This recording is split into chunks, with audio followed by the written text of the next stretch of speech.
नमस्कार, UP live देख रहे हैं आप। मैं हूं आपके साथ आयुष पाल। बुलेटिन की शुरुआत करते हैं लखनऊ से आई बड़ी खबर के साथ।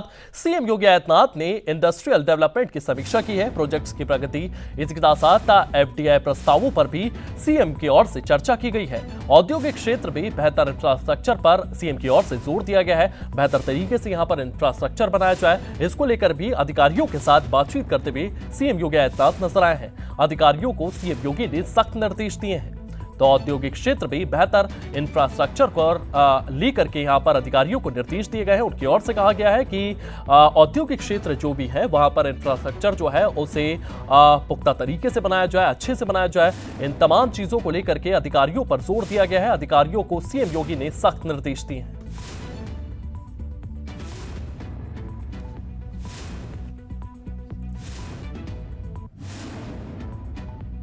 वहीं रायबरेली की एमपी एमएलए कोर्ट में नेता प्रतिपक्ष और सांसद राहुल गांधी की नागरिकता से जुड़े मामले में सुनवाई हुई है। न्यायालय ने याचिकाकर्ताओं और उनके अधिवक्ताओं की दलीलें सुनने के बाद अगली सुनवाई के लिए 12 दिसंबर की तारीख तय की है। यह मामला 3 दिसंबर को रायबरेली की एमपी एमएलए कोर्ट में एक परिवाद दाखिल करने के साथ शुरू हुआ था। इसके बाद कोर्ट ने शहर कोतवाली पुलिस से 48 घंटों के भीतर प्रकरण पर रिपोर्ट तलब की थी। बेंगलुरु निवासी याचिकाकर्ता की ओर से यह बताया गया है कि उन्होंने राहुल गांधी की कथित ब्रिटिश नागरिकता के संबंध में एमपी एमएलए कोर्ट में आवेदन दिया है। उन्होंने दावा किया है कि ईडी और सीबीआई पहले से ही इस मामले की जांच कर रही है। इसी के साथ शिशर के अनुसार यह भारत की राजनीति में पहली बार है कि कोई विदेशी नागरिक 20 साल से संसद में है, सांसद बना हुआ है और इसी को लेकर के कोर्ट में अब सुनवाई होने जा रही है।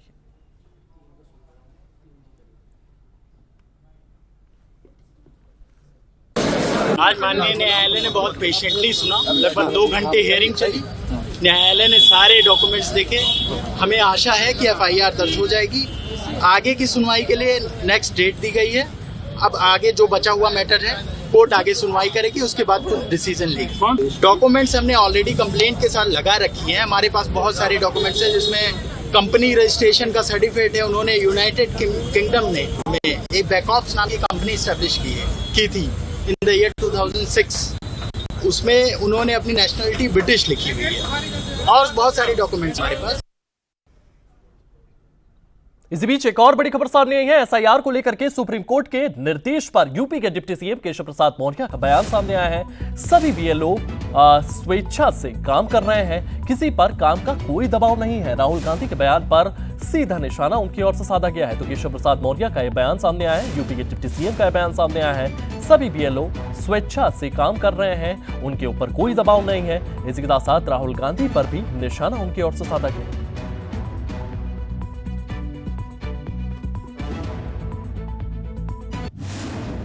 देखिए, आज देश की सर्वोच्च अदालत तक का फैसला आ चुका है कि अगर बीएलओ ओवरलोडेड हैं तो उनको अतिरिक्त राज्य की जो सरकारें हैं वहां मैन पावर उपलब्ध कराने का काम करें। और मैंने कल स्वयं अपना फॉर्म भरा, रिसीविंग लिया और मैंने वहां जो मौजूद बीएलओ थे उनसे पूछा किसी प्रकार के तनाव में हो, कार्य का बोझ ज्यादा बढ़ा हुआ है। उन्होंने नहीं, कोई कार्य का बोझ नहीं और हम खुशी खुशी इस कार्य को कर रहे हैं। और जानकर की एक खुशी हुई। मैं श्री राहुल गांधी, श्री अखिलेश यादव, दूसरी ममता बनर्जी, इन लोगों का जो लगातार गैर जिम्मेदाराना बयान है, स्वयं तो एसआईआर के अभियान में अपने कार्यकर्ताओं को लगाया भी हुआ है और बाहर विरोध भी कर रहे हैं। वो जनता को भ्रमित करने की कोशिश कर रहे हैं कि जिससे भाजपा समर्थक जो मतदाता है वो एसआईआर का हिस्सा न बने। लेकिन मैं सबसे अपील करूंगा, बीएलओ अपने कर्तव्य का पालन करें और मतदाता अपना एसआईआर फॉर्म समय से भरने का काम करें।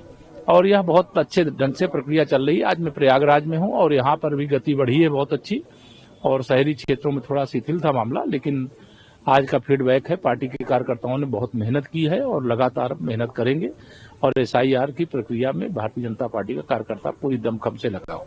बिहार के चुनाव परिणाम के बाद, क्योंकि श्री राहुल गांधी ने वहां तालाब में डुबकी लगाई थी और डुबकी लगाने के बाद उनको 6 विधायक मिले। कई विधायक उनके जो 2020 के चुनाव में जीते थे वह भी हार गए। और जैसे ही उस चुनाव में हार हुई तब से श्री राहुल गांधी, श्री अखिलेश यादव और जो इंडी गठबंधन के नेता हैं वह सब बौखलाए हुए हैं। इसके कारण से उलूल जुलूल बयान देते रहते हैं। जो विदेशी नेता या किसी नेता विपक्ष के नाते मिलना होगा वह भारत सरकार या विदेश मंत्रालय या नेता प्रतिपक्ष का विषय है। मैं तो यही कहूंगा कि भारत के सबसे अच्छे और सच्चे मित्र देश रूस के राष्ट्रपति भारत आए हैं, उनका स्वागत है। वहीं अयोध्या एक बार फिर उत्तर दक्षिण की संस्कृति का साक्षी बना है। लगातार यहां पर तमाम कार्यक्रम रखे जा रहे हैं। काशी तमिल संगम 4.0 के तहत तमिलनाडु से आए 212 सदस्यों का प्रतिनिधिमंडल प्रयागराज के बाद अयोध्या पहुंचा है, जहां उनका भव्य स्वागत किया गया है। श्री राम मंदिर में दर्शन, सांस्कृतिक अनुभव और भारत की साझा विरासत को समझने का इस मौके में दल के सदस्यों ने यहां पर रुचि दिखाई है। लगातार तमाम चीजों के बारे में जानकारी लेते हुए नजर आए हैं। इसी के साथ यहां पर पूरा की पूरा कार्यक्रम आयोजन किया गया है। उत्तर और दक्षिण के बीच में हजारों साल पुराने सांस्कृतिक रिश्तों को और मजबूत करने की दिशा में ये एक बड़ी पहल मानी जा रही है। कैसे, इस रिपोर्ट में देखिए।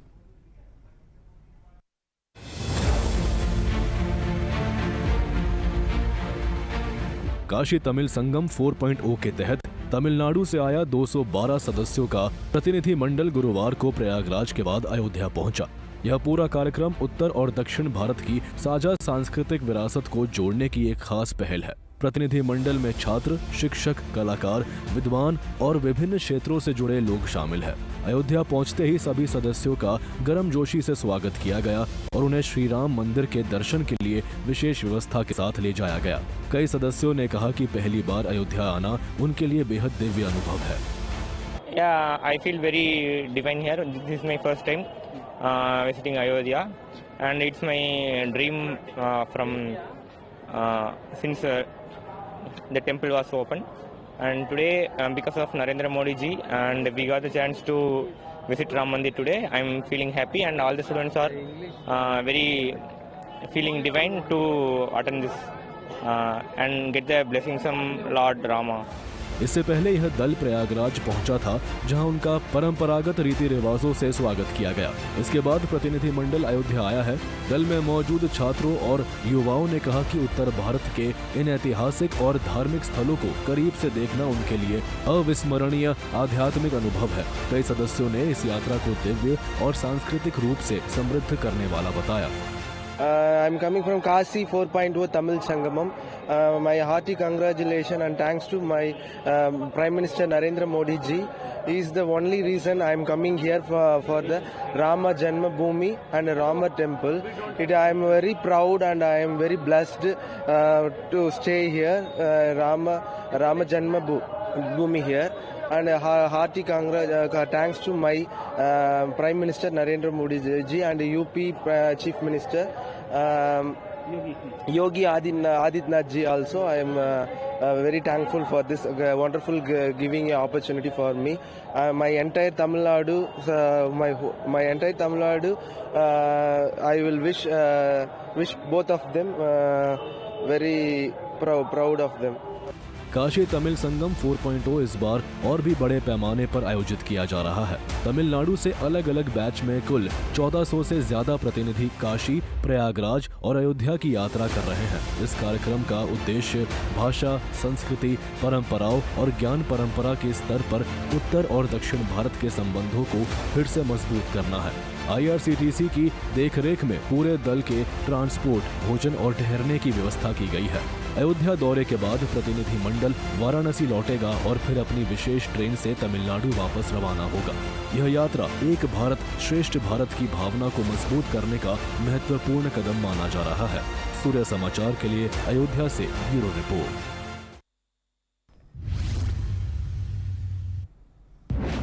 वहीं महिलाओं के खिलाफ बर्बरता और हैवानियत की एक चौंकाने वाली घटना उत्तर प्रदेश के जालौन जिले से सामने आई है।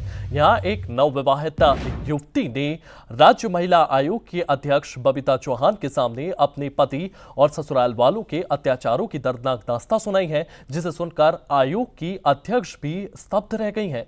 महिला ने उसे लोहे के पिंजरे में बंधक बनाने और छूटने पर अश्लील वीडियो वायरल करने के गंभीर आरोप लगाए हैं। महिला आयोग की अध्यक्ष बबीता चौहान गुरुवार को अपने जालौन दौरे पर थी। इस दौरान उरई में रानी लक्ष्मीबाई सभागार में वह जन सुनवाई कर रही थी। तभी एक नवविवाहित युवती ने शिकायत पत्र देते हुए अपने साथ हुए अमानवीय व्यवहार का खुलासा किया है। युवती ने बताया है कि उसकी शादी झांसी जिले के मोट कस्बे में हुई थी। शादी के तुरंत बाद ही उसके पति ने दहेज के लिए उसे शारीरिक और मानसिक प्रताड़ित करना शुरू कर दिया था। लगातार इस तरीके की चीजें जो है वो सामने आ रही थी। इसको लेकर के इस लड़की ने पूरा के पूरा ब्यौरा दिया है। पति ने ना सिर्फ उसे पीटा बल्कि उसके खाने पीने और रोजमर्रा की जरूरतें तक भी कठोर पाबंदी लगा दी। उस पर अत्याचार किए गए। मेरी समस्या ये थी कि जो मेरे ऊपर फर्जी मुकदमे लगाए गए हैं मेरे पति के द्वारा, और मेरी जो पति ने वीडियो वायरल की थी मेरी एमएमएस बनाकर, उसको ऊपर कार्रवाई के लिए हमने मैम से कहा था। तो मैम ने कहा वो जो फर्जी मुकदमे लगाए गए हैं तो मैम ने उन फर्जी मुकदमे को निरस्त करने के लिए ऑर्डर दिया है। और जो मेरी वीडियो वायरल की गई है ना, और उस पर भी मुकदमा करने का आदेश दिया है।